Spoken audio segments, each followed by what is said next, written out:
Hi guys, so I'm coming to you guys today for a video. I get this question asked a lot when I go on my lives about how I became a content creator and media influencer and how I grew on my page, and also how I acquire free hair, free products, and stuff like that. So we're gonna dive into all of that today.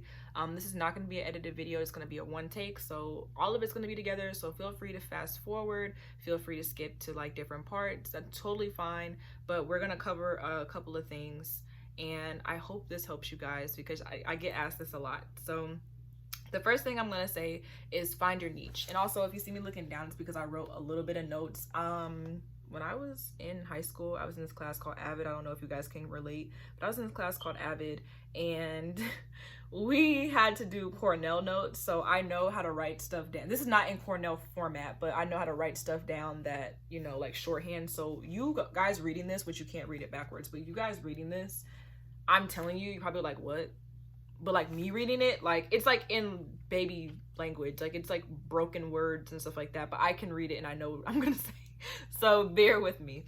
But this is what I'll be looking at. So find your niche, which is also like your brand or like what you stand for, what you do. So if you go on my page, my niche will basically just be like hair videos, makeup videos, kind of more so like on live, but like you're gonna find basically like beauty stuff, but also we're going to talk about social justice issues. I'm very big on that, especially like my posts. Like I will post about social justice issues. I've been warned not to, just so that I don't ward off people, but I don't care because that's what I'm about. That's who I am. Pretty and brains. That's what I like. So especially on my lives, I like to talk about social justice issues. I talk about Black issues, women's issues, religious issues. We talk about pretty much everything. So yeah, that's what you're gonna find going on my page is business promotions, selfies, and social justice issues. And that's what my followers know they'll see. So you need to find what you're gonna have your followers see. So let's say you're a lifestyle blogger and you're like filming a life in your, like a day in your life, a day in your life. That'll be your niche. That's what you do on a regular. That's what your followers know they're following you for. Let's say you're scrolling down your Instagram feed and you see this person like post like this Bratz makeup. They're always doing Bratz makeup, or they're always doing avant-garde makeup, which is like abstract makeup. And you follow them because of that. And that is their niche. It's what someone would follow you for. What are they getting out of following your page? And that's what you got to figure out. And that's what you need to make sure that you're staying true to. Don't, be all over the place trying to, post like movie director content and then try to post your dog and then try to post selfies and then try to post gardening tips. Like it's just going to be all over the place. Don't do that unless your page is really just about like a day in your life. Then like, okay, but like as far as a niche, if you want to be a producer, make a producer. I mean, like a movie producer, make a movie producer Instagram. If you want to be, have a dog page, a lot of people make separate pages for their dogs, or they make separate pages for gardening, or they make separate pages for their, vlogs and stuff. Keep it separate if there's too many themes so that they know what they're following you for. Anyway, moving on. So common theme, common message, and I've been asked before, do you need an aesthetic? Which is like when you go on someone's page and they use like all the same filters all the time so that like it matches, basically when your feed matches. You don't necessarily need it unless that's a part of your niche, like that's what you want to have people follow you for, is your organization of your page. That's a part of it, but you don't need it. Mine's not organized, and I still have, as of right now, I'm sorry if my camera is shaky, it's on my bed. As of right now, I have 31.6 thousand followers on Instagram, and I think like 102 point something on 1,000 on TikTok. So you don't need to have your feed matching, but if you want to, that's perfectly fine. Shoutouts are my next big thing. So with shoutouts, I'm gonna say that they're a big part of why I got big. I didn't really do a lot of shoutouts with like other pages as far as like that I can credit my growth to. I did a couple of shoutouts, but they're not they didn't really like boost my page as much as when I was in drama, but it wasn't like self-inflicted drama. Someone asked me if they could post me, and I said, yeah, sure. And then people were flooding the comments, just being really, really hateful and saying things like, oh, she's light-skinned and that's why you guys think that she's pretty. Just being really prejudiced and being really hateful because they don't know me as a person. But that's fine. I understand, and we got past it. But it brought a lot of traffic to my page because people were like clicking on my page, like, who is this girl? You know, and even though that was like kind of bad for my mental health, it was good for my page because I boosted up from like a couple hundred to like 2,000, 3,000 in like a day or two. So it boosted up my page for sure. I wouldn't say just go off and get into drama, but I can tell you at least that's why my page went up at first. And then from there it just kind of skyrocketed. And I'm grateful for that. But for the average person just ready to just make an Instagram and trying to get into this kind of lifestyle, I would say buying promos from like major people who have like more followers, if they're like, you know, posting about it, that's always good. I wouldn't like do repeat ones because when people realize that bigger pages do promos, sometimes like a lot of people don't interact. It just kind of depends on what you're posting. Like, make sure you look your best, make sure you like, you know, your pictures are just crisp, clean, all of that. So buying promos is good, and also shout out for shoutouts. A major tip for shoutouts is make sure the person does not live in your area unless you have a big metropolitan area. Sorry, I stutter a lot. Big metropolitan area like LA or Chicago, because I live in a small town, and if I were to do shoutouts with people who live in my own town, I'm pretty sure we've all come across each other's page at one point or another, and we chose not to follow each other. So it's like doing a promo or doing a shout out with someone who lives in my own town would be kind of counterproductive and a waste of both of our times. So if someone, like, I live in central Illinois, if someone from northern Illinois was like, hey, I want to do a shout out, I would love to do that. So because it's new people, once I get introduced to their feed, I don't have anybody from their feed on my feed, and vice versa, so it would be beneficial for the both of us. So that's what I could say. And then also make sure they have at least around the same follower count as you, if not more. That's pretty obvious. If you have 5,000 followers and they have 200, most likely than not, you're not gonna get as much of promo or as much exposure as you're wanting to, because not all of those 200 people are even gonna be on Instagram by the time that they post, and it probably will get lost in the feed by that time. So you gotta be wary of that. But yeah, shoutouts and promos are always good for growing pages. Yeah. I say for my next tip, so this will be tip number 3, fake it until you make it. So you gotta act the part. You gotta act like you're a big YouTuber, TikToker. You gotta have the confidence. And you gotta think about it, like all YouTuber, TikToker, and Instagrammer, you gotta realize that these are all normal, regular people. I feel like we get lost in the sauce a lot when we're like scrolling our thing, and we make this disassociation that like they're like better than us, or they're like living a different life than us. A lot of them have jobs, a lot of them have families, a lot of them are in the same type of relationships that you're in, a lot of them are still in school, a lot of them are still in high school. Like, you gotta realize like their life is not like, not to put down us or other influencers or anything, but it's like, we're people. So you just gotta have the confidence. Like, you just gotta act like you've been doing this for so long. You just gotta act like, I know exactly what I'm doing. You know what I mean? Because then no one can tell you different. It's like, oh yeah, she's pretty confident. And then that also can get you follows. So fake it till you make it. And a subcategory of faking it till you make it is, have you ever noticed that when celebrities post, for one, a lot of the time they're getting paid for it, but sometimes they're not. And they tag everything. Like, what they're wearing, they tag it. The hair they're wearing, they tag it. The lashes they're wearing, they tag it. The outfit they're wearing, they tag it. Everything they tag. And you should be doing that. I don't know like what I was doing before, but like I've gotten so many like, opportunities, because I've started tagging brands. And it's not like they sent me the stuff. It's not like they, you know, are paying me to do this, but it makes you, for one, seem like you just like are polished. Like, I don't know, like when I do that, it's like, oh, like, oh, her hair is from here. Oh, for one, it like makes you feel like a real person, but also it makes you feel like a celebrity, because like I'm telling you guys where I got my things from. And so people can go out and get them the things instead of having to just ask you. It makes it like less awkward. Like, people want to ask like, oh, where'd you get your lip gloss from? But if you say lip gloss from yada yada yada, that you got it from like MAC, they're like, oh, okay, she got it from MAC. So now they don't have to awkwardly ask you in the comments. Yeah, so I would say that's a good thing. And then also, we're gonna get more into that with the hair stuff, but I would just say, even with like clothes and stuff, just tag them. It just makes it easier for people to know what you have on without having to ask you. And then also it makes you look more put together and look more like an influencer, because what it's gonna seem like is like you got sent these things, or you're like paid to promote these things, so it's gonna make you seem like you got it together. And we're gonna talk about another rule, which is like way off of this one, but the 30-minute rule. 30 minutes after your posting time is the most crucial for your exposure.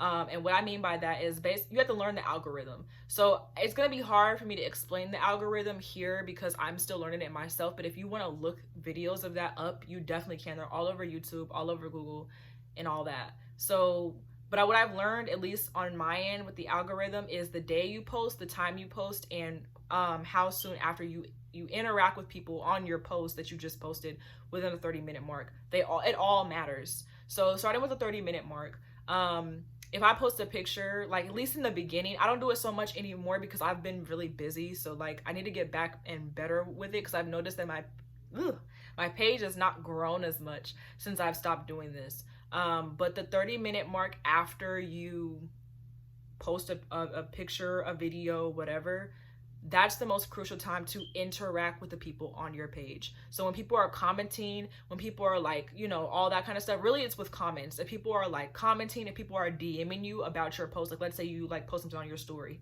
the 30-minute mark after you posted it, as many people that text you from that story, you need to respond as quick as possible, because that tells Instagram like, hey,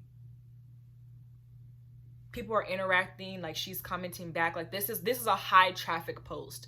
And so interacting with people, like commenting back, and not just thank you, because the algorithm has detected like the 2-word answer thing and it kind of blocks it off. So you need to be like, oh, thank you so much, like, oh, I'm glad you like it, like just like kind of extend it. Don't make it fake. I try to be genuine when I text people back or like respond to people, like try to be real genuine, but like thank you, you know, all those kind of things, that matters. Like that matters 30 minutes after you post.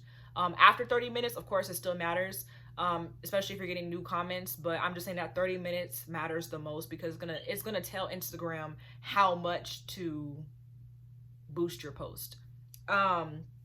Also 12 to 3, 3 to 6, 6 to 9.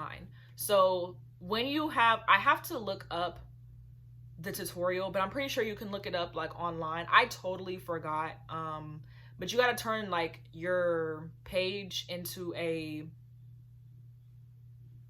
creator page when it comes to Instagram. So you got to switch it over into like a creator page. You have like a personal page, a creator page, like a business page, I believe. But you got to switch it to like a creator's kind of page, because then you have access to the what's the name? The setting called Insights. And when you look on Insights, it'll tell you like what time of day people are mostly interacting with your stuff. And for me, 3 to 6 p.m. is when people interact with my stuff the most, which that's when people are getting off of work, people are going on break, yada, yada, yada. So people are getting out of school. So yeah, from 3 to 6 is when people react to my stuff the most. But what I tell people, people say, okay, so people are reacting to my stuff at 3 o'clock the most, I'm going to post at 3 o'clock. No, that does not give Instagram enough time to boost your post. So what you need to be doing is posting at 12. Whatever hour mark comes before that, like not hour, but like group of hours. It goes by 3 hours. That's how Instagram does it. So I know that I need to go on Instagram's time. So if they say that the next group of time would be noon, I need to post at noon if I want my stuff to kick off by 3 o'clock. If they say that my stuff peaks at 6 o'clock, I need to be posting at 3, which is their last group, in order to have it kick off by 6 o'clock. It's giving it enough time to boost your post and have people look at your stuff. So yeah, my stuff is from 3 to 6. So I post at 12, or I post at 3 if I want to kick off at 6. So you see what I'm saying? Days don't really matter as much. A lot of times days will be kind of similar, so I don't pay that much attention to that. But some people have where they post like on Thursdays all the time, because when they get the most action, on Sundays or on Saturdays or on Fridays. So pay attention to the days as well.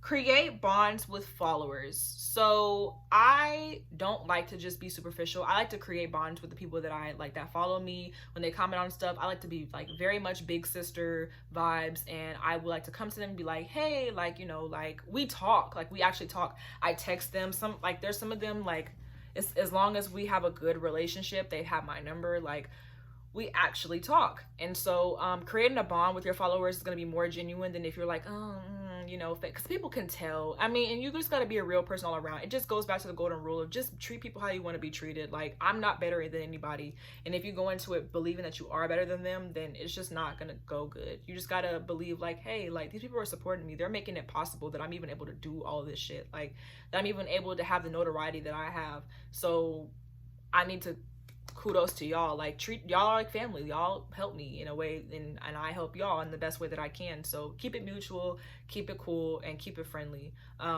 People can tell, and it makes your personality much more likable if you're being likable. So now we're gonna get into, hold on, yes, now we're gonna get into the hair portion. So let me look at the thing. I'm gonna tell people to go to 16 minutes if they want to get to the hair. So this is the hair part. I am on my second collaboration with a company. Well, technically it's like my second and a half. I know that I have collaborated with Original Queen Hair. I purchased a wig from them, and then I did a review with a wig that they actually sent me. So yes, I have received free hair. I've received free hair from X Trend, but they're like a smaller company that most people don't know about. What was like a headband wig that I got a closure wig from Original Queen, and then I'm about to get some hair. I can't tell you guys what yet. They didn't tell me, I can't tell you, but you know what I mean? With Model, which is a protective styling hair company.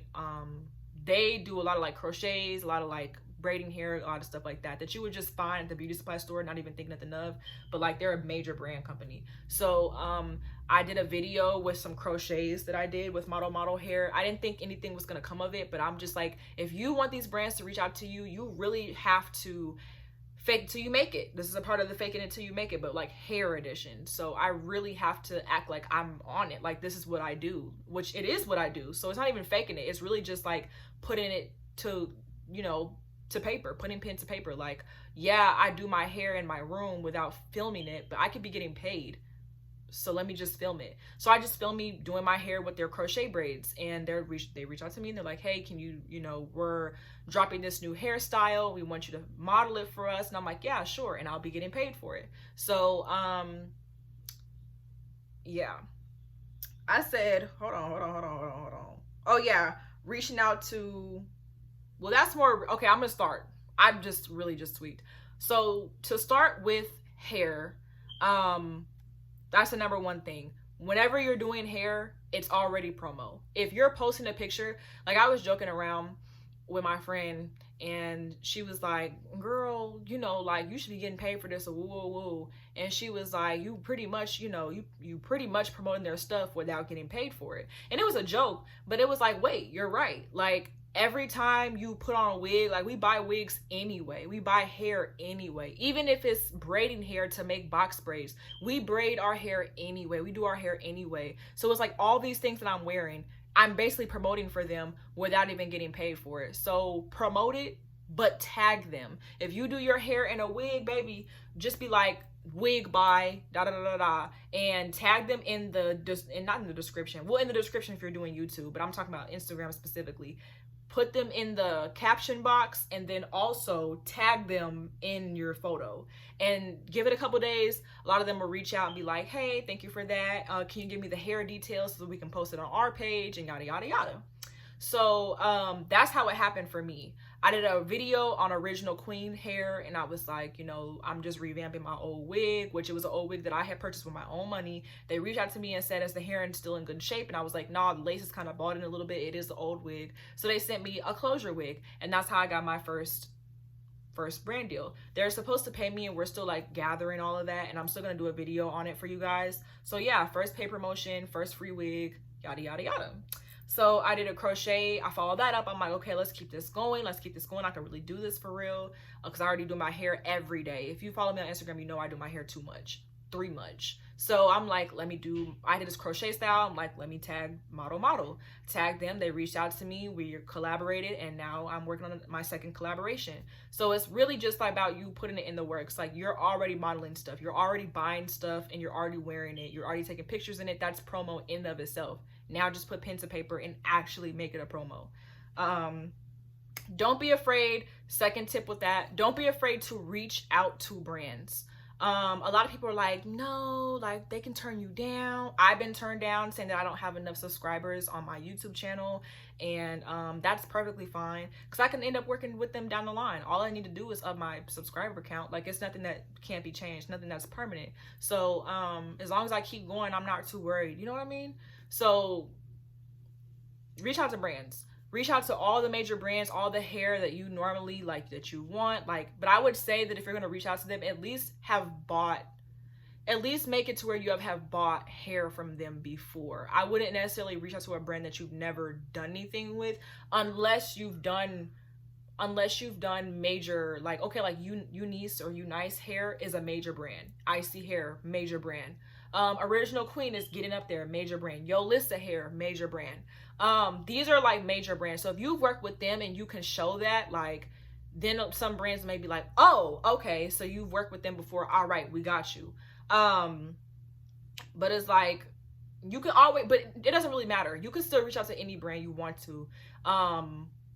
Just make sure that you're being nice. You're telling them like what you're there for. I think I'm gonna try to put like I saw this other YouTuber do it. I forgot what her name is. She's on TikTok. Oh my gosh, I forgot what her name is. But she kind of put like a blank like template of how to email them. And I'm gonna put my own template down at the bottom. But basically you just say like who you are, like, again, explaining your niche or whatever. Explain like who you are, what you do, what you have to offer them, how you can help, and what skills you have with wigs. If you don't know how to bleach knots, don't say you know how to bleach knots. Like, be honest, because if they send you the roughest of knots, you're not gonna be able to make that wig look good. So maybe they'll send you a bleached version. You know what I mean? Make sure you're being honest so that it can be good for both of y'all. But I'll put that template in the description box, and we'll go from there. So reaching out to them is perfectly fine. Just make sure either you've bought a hair from them before that you can show for it and do a tutorial on and tag them, because again, that's how I got mine. I didn't reach out to them, but they reached out to me after they saw it. But if you tag them and then show them like, hey, I did this tutorial, yada yada yada, default in the description, then it might work. So yeah, there's that one. And then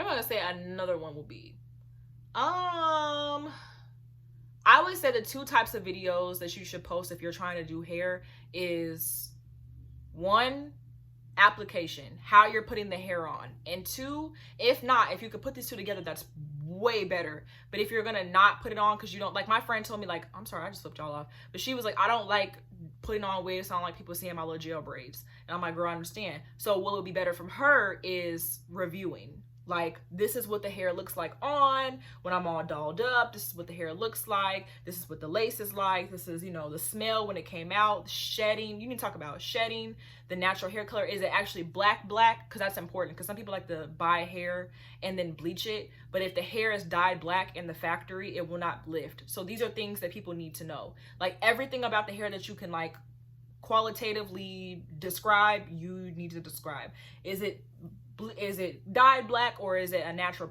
black where it's like brown?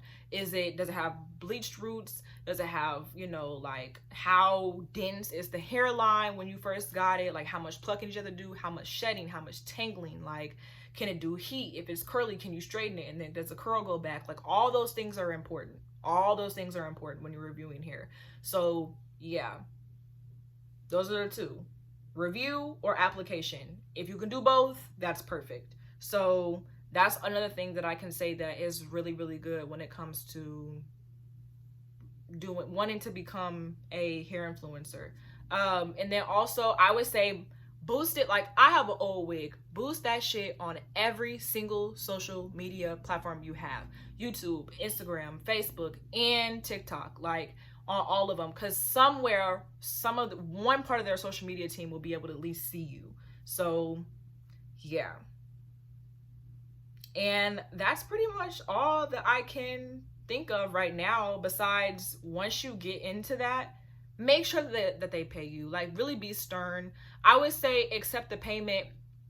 Try to accept the payment before that you do anything. Like, some places won't let you, but try to accept the payment as soon as possible. Like, some of these brands be wanting you to do a whole bunch for like $25, $50. No, you need to, like, no. Because there's other brands. Like, I worked with one brand and they wanted me to they paid me 50, or they were gonna pay me 50, and I worked with another brand and they wanted to pay me 125. So they realize, know your worth. And yeah, so I'm gonna do another video. I don't really know how I'm gonna do this. I don't know how I'm gonna do that.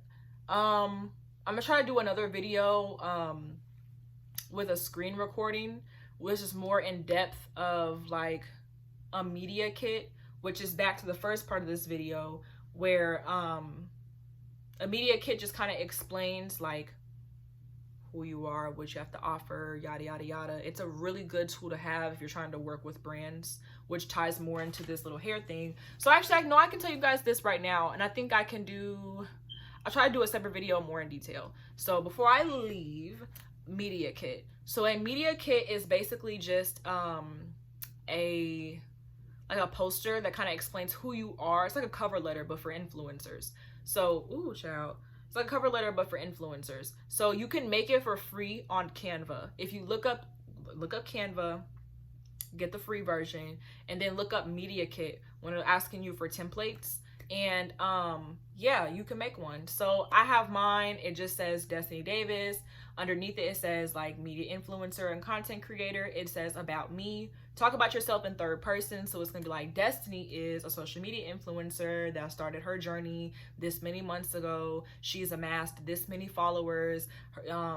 She focuses on lifestyle, beauty, and social justice, and yada yada yada. And then you list your services. So in your services, you want to list like, I can do story posts, reels, IGTVs, I can do YouTube videos, I can do TikToks, and yada yada yada. And you may be like, duh, can't anybody make a IGTV? Can't anyone make a TikTok? It's not necessarily about like your ability. It's about your ability to drive them traffic. So I'm not just listing it because I have the ability to make a reel. I'm saying that if I do a reel, they should be getting some traffic to their page. Basically saying like, these are services that will benefit you. Not saying that these are services that I can do, because I can sing, but that doesn't benefit a hair company. So I'm not gonna put it there. So I can clean a house as a service, but it's not gonna benefit a hair company. So as a hair company, if I'm a hair company and I'm looking at someone, what can they do? What services do they offer that benefit me? A reel can benefit you. My TikToks can benefit you. And so those are important, very important. And then you want to list your demographics, your age range, like how many percentage. I had to go in my insights and add together from the ages of 18 to 35, the ranges. And I know about 72% of my followers are between the ages of 18 and 34. And so that's what I put down, because I'm like, this would be an ideal age range for someone who wants to buy a wig, or wants to buy clothes, or wants to buy something. So if a brand is looking at me, they're like, oh, majority of her people who follow her are female and they're between the ages of 18 and 34, a prime market for most of what social media has to offer. I tell them like, this is how many, also like boost your other stuff. So not just your Instagram, but this is how many followers I have on TikTok. This is how many subscribers I have on YouTube. Like, you're basically just pushing everything out about you that's like your best thing. What am I here for? What do I do? What can I offer you? Who pays attention to me? And where am I also famous at? So, and like I said, you can download Canva and do it on there. I'll put that link in the description as well. And I'm gonna end the video here because we're coming up on like 30 minutes, baby. It's 30 minutes. But yeah, so I hope this helped you guys. I know that it was like jam-packed full, but we did 2 parts, so we got her done. How to do hair influencing and how to build your Instagram. So I love y'all. Thank you guys for watching this far. Please like, comment, share, and subscribe. It helps me a lot. And bye.